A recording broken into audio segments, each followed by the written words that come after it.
Sit back, relax, and let's have a chapter chat.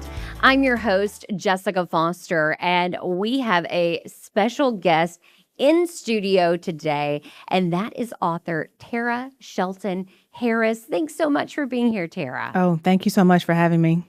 And Terah, I am thrilled to have you in studio with us because you have a brand new book out, Where the Wildflowers Grow. And really, you are creating such a buzz in the book world. Thank you so much. It's weird to hear that just because just a handful of years ago, I was working as a librarian. So thank you so much for that. Yes, and if people aren't familiar with your latest novel, Where the Wildflowers Grow, let's give them a brief synopsis because I've started reading it and it is beautifully written. Thank you. Thank you so much. So Where the Wildflowers Grow is a contemporary novel centered around Lee Wild, who is an escaped convicted felon. And at the beginning of this book, the readers will find that Lee is on a prison transport bus on her way to prison. And the bus that she's on careens off the road and it kills everyone on board except for her. And so she's at the bottom of this ravine and she realized that it's happened again because this is not the first incident that Lee has been involved in that has killed everyone except for her. And so she's sitting there and she realizes her father's right because her father raised her and her sister, Lila, off the grid and raised them to be survivors. And so she realizes that she's never lived a life. She's only survived her life. And so she makes a decision that she's not going to wait for the prison officials to find her, that she's going to walk away and begin living her life. And as luck have it, she meets a hunky flower farmer named Jackson who offers her a job, no questions asked, to come work on his flower farm. And she accepts the job because she needs a place to hide out. But what she doesn't expect on the farm is the found family that she finds there who have also had their own childhood traumas. And so there, Lee undergoes this beautiful, profound journey of self-discovery and, of course, falls in love with the hunky flower farmer. But we can't forget that Lee is an escaped convicted felon. So eventually her past does catch up to her. And then from there, she just needs to learn and discovers what it's like to truly survive and live versus live your life instead of surviving it. And how long did it take you to write this novel? This one, ironically, is probably the fastest book that I've written because I am no longer working as a librarian. I was a librarian before. And so it took me about 5 months to write. Normally, it takes me about 6 to 7 months to write my books. And I talk about how you are taking the book world by storm because it appears that it all happened so fast for you. Let's unpack that a little bit. Yes, it does. It seems like it's happening fast now. We have a saying in publishing that it moves incredibly slow and then it moves very fast. And so it's taken me years to get published. So I wrote my first book, One Summer in Savannah, during COVID when my library closed for 5 months. And so I had a little bit more time to write. And so instead of writing just on the weekends and then after work. And so I wrote this book and I loved it, but it takes a process to get published. And so I spent the very next year trying to land an agent for it, because when you write a book, you have to have an agent who negotiates your book deals with publishers. And I had 11 months of rejections. And I was starting to be a little discouraged. And my niece shared with me when I was telling her at Thanksgiving that I was probably going to have to shelve this book and give up on it. She encouraged me to give it a couple more months. She said, don't make a decision until the new year. And a couple of weeks later, my editor, I sent her a submission package. Normally, editors are not available for pitches from writers without agents, but sometimes the publishers will open up their submissions. And so I got in under this window, and she'd read what I sent to her, which was 3 chapters and like a letter of what the book was about. And she loved it. But, I wasn't excited about it because I had already went through 11 months of rejection. And so I sent it to her, and I didn't think anything else of it until she emailed me a week later telling me that she loved it and she wanted to offer me a 2-book deal. Wow. Were you like, is this real life? I mean, I was pinching myself just because everything had happened it was 11 months, of rejections and slow waiting, refreshing your email, checking that inbox. And then all of a sudden she reads it. She loves it. She's taken it to acquisition. She wants to offer me a 2-book deal. She at one point had to stop speaking with me because we needed to negotiate the contract. And she said, "You need to go get an agent now." And I thought, oh, right, I don't have an agent. And so we had to stop the process. And then I had to interview agents who wanted to represent me. And so where everything was so slow those first 11 months, we did so much in like the next month. And then from there, that first book really took off. Yes. I thought that I could still work as a librarian and write. There are a lot of writers who still have full-time jobs. And so I thought I would be able to balance both. And halfway through, before One Summer in Savannah came out, I received word that Target has selected it as their July book club pick. And what that means is that they will feature this book in all their Target stores across the United States and Canada. So I thought I would have maybe somewhat of a quiet release turned into this massive release with my book front and center in Target. And so that just kind of catapulted my career. And so then I wrote my second book, and Target once again loved it and selected me as their author of the year, and once again featured my second book. And so I realized when I was on the road and doing a lot of interviews that I was being pulled away from librarianship. And I love being a librarian.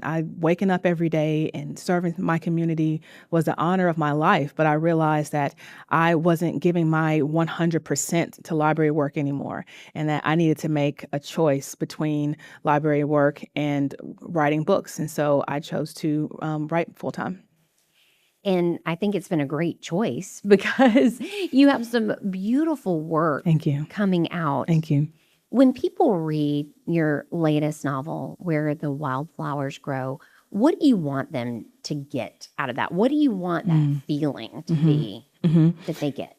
So this book is meant to be savored. It is meant to be read slow. It is meant to lose yourself in the language, because Lee undergoes a transformation and a journey to healing herself.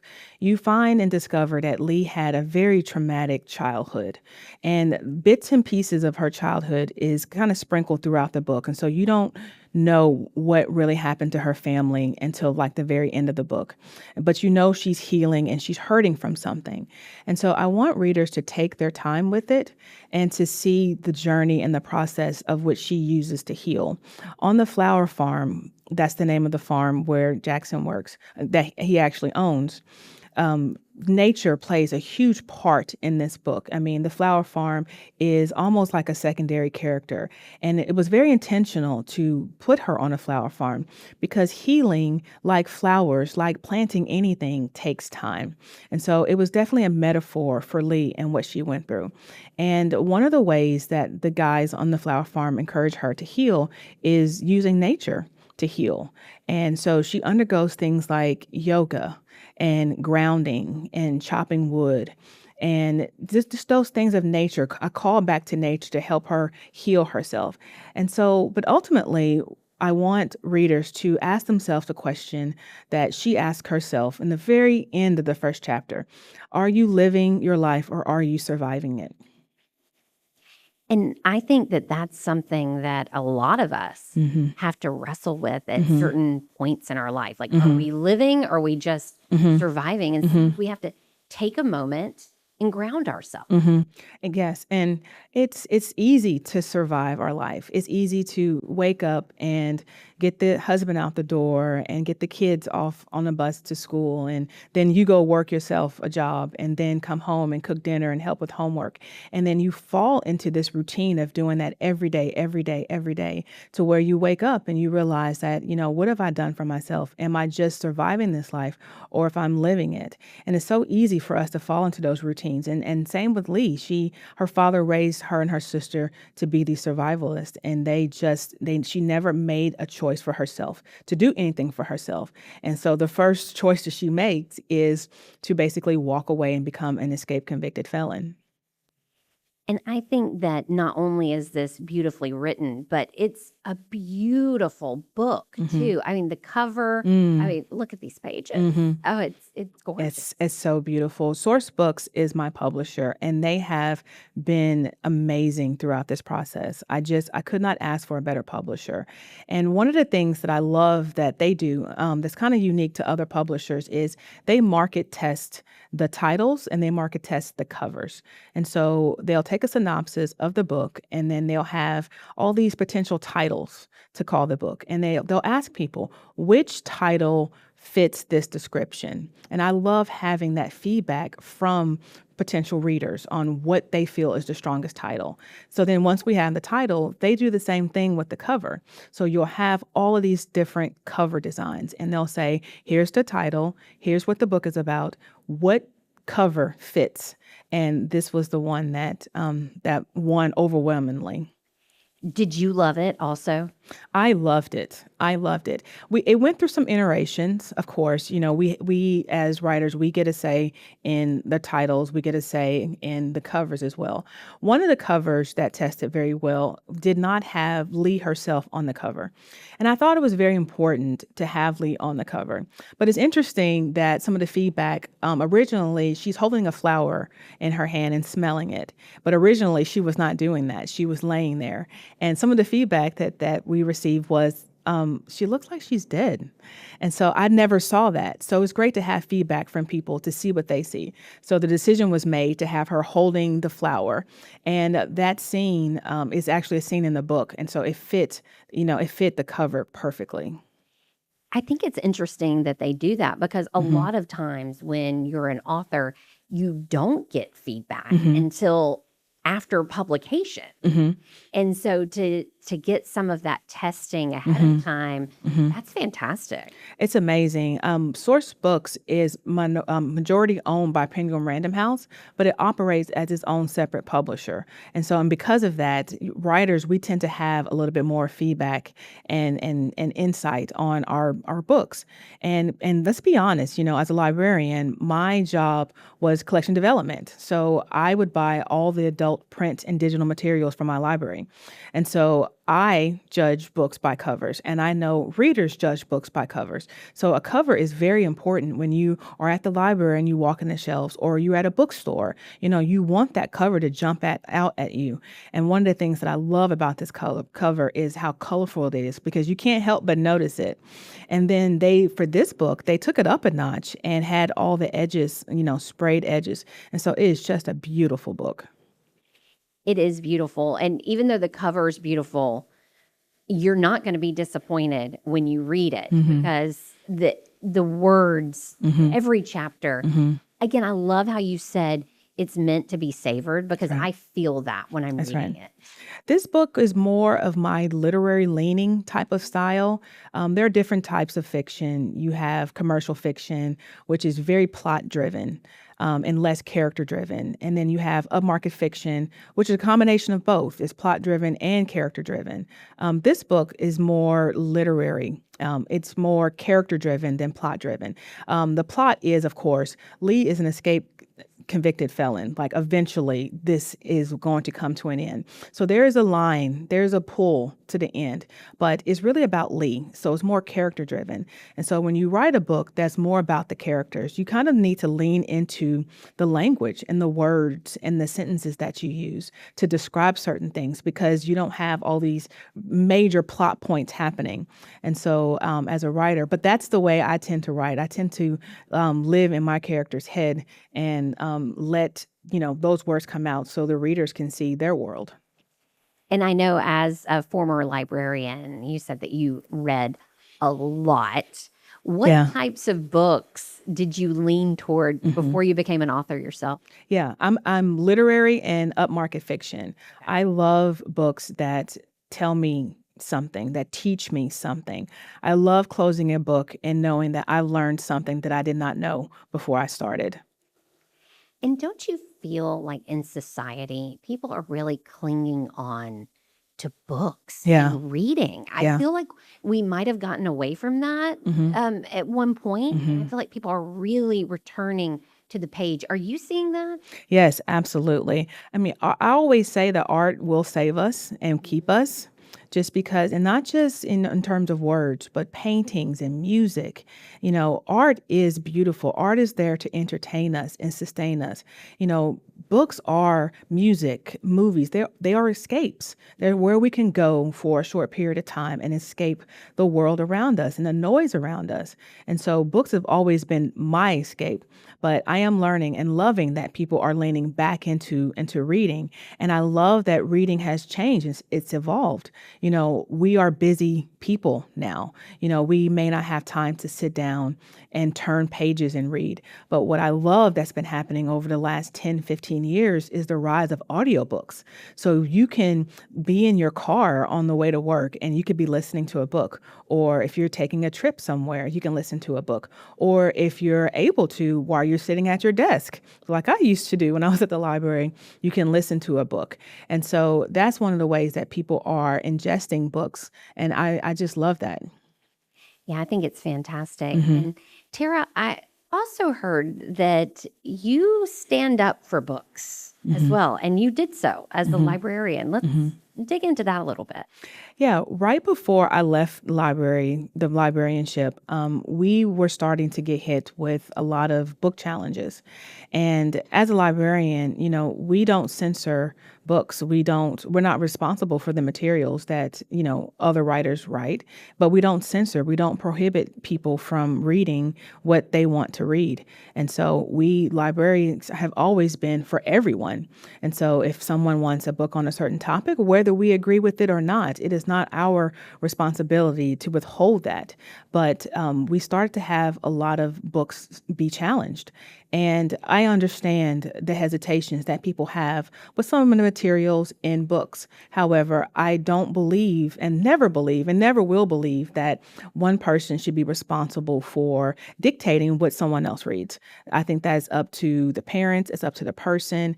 That is their choice to do that. And so we went through quite a few book challenges at my library. And it's not about being right or wrong. It's just about, being free to read what you want. And I think sometimes when we read things that we wouldn't typically read or maybe outside of our comfort zone, it teaches us something. Absolutely. And that's what we love. Libraries provide access to information. There are so many kids and adults that are curious about things. And so the libraries have always provided access to those things. And so I could never imagine a world where libraries was not allowed to do that, not allowed to be this place where someone can explore, who they are or discover a new topic or learn something. And even if you don't agree with something, sometimes reading about it still opens your eyes. That's right. Perspective is everything. I tell people that it is so important. And even if you pick up a book on a topic that you don't agree with, and when you turn that last page and you still disagree with it, at least you're better informed on what that topic is about. So it's not wasted. And so that's why that information needs to be readily available, because there is a lot of disinformation about certain topics. But to pick up an academic book or a book that was cited and researched, backed in fact and research, kind of helps reinforce an opinion. I think as a journalist, I get a good perspective of this because we have to tell balanced stories right. and keep our opinion out of things. And so it would never be fair for me to interview one side of a controversial issue without talking to that other side. That's right. And as librarians, we also have to provide the balance. So we have to have a book on both sides that explores both sides to allow the reader to be able to pick up a book and understand the other side and reinforce their opinions about things. So we don't have an opinion on these things either. We just provide the information. Yeah. And again, it goes back to access. And what breaks my heart is when I see funding for libraries being cut. That breaks my heart. It's unfortunate because libraries are severely underfunded. libraries, for the most part, are funded by the city, the county, and potentially the state. And if banned books continue to be a problem, those funds could be potentially reduced. And libraries are already, as I mentioned, severely underfunded. And so I can't imagine the resources and the programs and the services that will be cut if library budgets continue to be slashed the way they are. And I know you have a heart for libraries and librarians, and you always will, even though you're not doing it full time anymore. Yeah, always. I was at a library conference this last summer, and I mentioned to a room full of librarians that I was a former librarian. And this woman stood up and she shook her head and she was like, once a librarian, always a librarian. Yes. And I am friends with many librarians, and it really is a close-knit group, isn't it? It's very close. And it's not a profession that I thought that I would ever be interested in. I kind of just lucked into being a librarian too. I was freelance writing for a long time, and my little local library was looking for a part-time worker. And so I applied, and just thinking that, okay, I don't want to be around books and help people find books and discover different things. And that just kind of turned into a career 18 years later. Wow. And now you have this new career as a full-time author. Is there anything that surprised you when you walked into the world of publishing and being a full-time author? I think it surprised me about the sheer number of people who wish to write books. I mean, I just assumed that I was one of, very few people, but there are so many people who love writing and would wish to write books. I am also surprised by how small the publishing world is. We as writers, we tend to know each other. And I just thought that it was just this wide open, industry, and it is to a certain extent, but it's not. Writers, we all tend to know each other. The other part that really surprised me was the impact that my words could have on someone. I sit at home and I write these books in my office by myself, and when the books comes out, we give it to the world. And I think I severely underestimated the impact that my words would have, and that people would see themselves in the books that I write and then reach out to me to tell me, to thank me, for writing a book. And I think that is one of the greatest experiences of being a writer. Because it is an art form. It's a form of expression. And I think that can reach people on some of the deepest levels. Absolutely. That's beautiful. Absolutely. And I had no idea of that. I feel like I was called to write. That writing bug hit me when I was in the 6th grade. And I, like most writers, was encouraged by, an amazing teacher who encouraged me to write. And so I feel like that's my calling, to do. And so I am just living in my calling. And thank goodness for those teachers that see something in us and help foster that also. Yes. Teachers. My husband is a teacher, has been a teacher for 22 years, and I'm a librarian, and we just, love helping and serving people. And teachers for other professions too, not just writing, it's a teacher oftentimes that recognizes something special in a child and encourages them to do that. So I love teachers just about as much as I love librarians. Yes, we need good teachers. We need passionate teachers, and we need to love and respect our teachers. That's right, we do. And if teachers continue to encourage and see something in those students, I knew I liked to write when I was in the 6th grade. I would write, try my hand at some awful poetry and these short stories. But she was the one that first put the bug in my ear about writing full time and maybe potentially writing for newspapers and magazines. And I had never thought about that. I had never considered that until she put that bug in my ear. So I will always have an appreciation for teachers who, go above and beyond what they can do to potentially help shape, a student's life.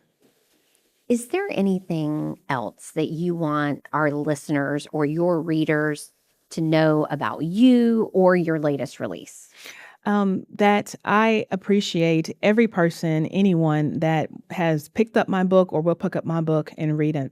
It is still a surprise to me, 4 years later, that I am recognized, that people see me and they are drawn to my words. I am forever, grateful for that. But I also want to encourage people who are maybe not fast readers or just getting started back into reading or dropped off from reading, that how much reading can be an escape for you, that I encourage them to pick up a book. And I also encourage them to look at other resources such as audiobooks, because audiobooks is a form of reading despite, a lot of people's apprehension in it. And just to encourage them to read as much as they can. Terah, we so appreciate you taking time to be with us today. And Where the Wildflowers Grow is out now. You'll want to pick it up because it really is absolutely beautiful, and it's going to touch you in a way that you probably didn't even realize it would. Yeah. Thank you so much. Thank you, and keep writing. Don't ever stop. Oh, I will. Thank you.